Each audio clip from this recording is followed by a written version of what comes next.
वृणेऽम्बरदर्शभात् पदानि त्रीणि दैत्येन्द्र सम्मितानि पदा मम।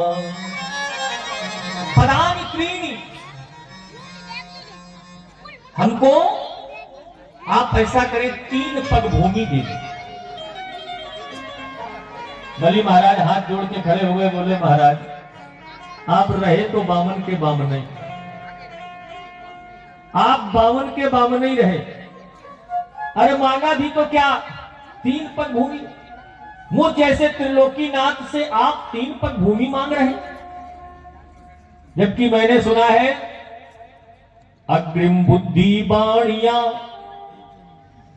मध्यम बुद्धि जाट और तर्क बुद्धि है तुरकड़ा वामन चौपट बाट। तो आप वामन के वामन ही रहे, आपकी बुद्धि नहीं है। अरे मांगा भी तो क्या, 3 पग भूमि मुझ जैसे त्रिलोकीनाथ से। भगवान मन ही मन हंसे, बोले तुम 3 ही पूरा कर दो, बड़ी बात है। तुम 3 ही पूरा कर दो, बड़ी बात है। बलि महाराज बोले भाई ऐसा है, ये 3 पग भूमि जहां आपको समझ में आवे वहां आप नाप लीजिए।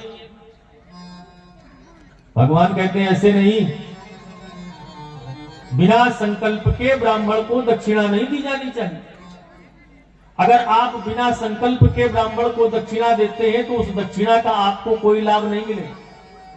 और ब्राह्मण का कार्य है कि अपने यजमान का भला सोचना, क्योंकि ब्राह्मण हमेशा यही सोचता है कि हमारा यजमान सुखी रहेगा, तो फिर उसके घर में जितने उत्सव होंगे, धार्मिक आयोजन होंगे, तो हमको बुलाया जाएगा।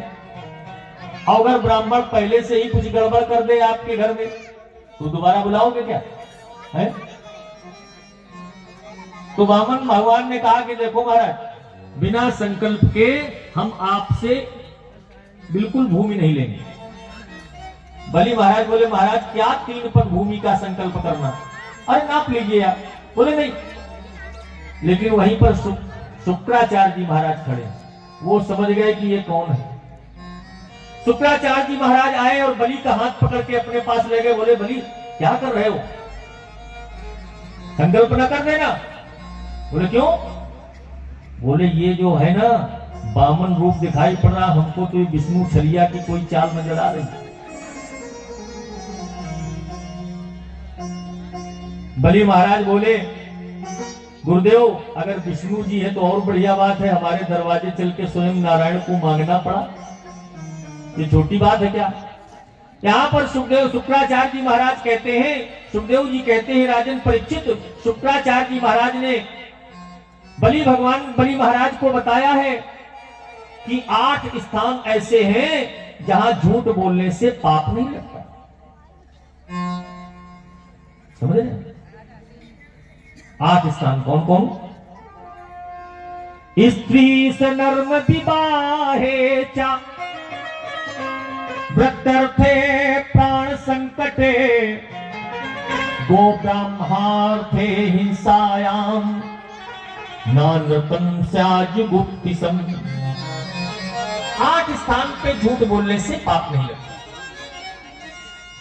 अगर हमारा राज्य, हमारी संपत्ति नष्ट हो रही है,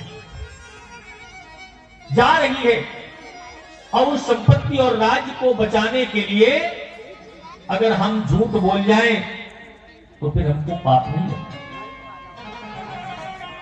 जान लीजिए कौन कौन से 8 स्थान।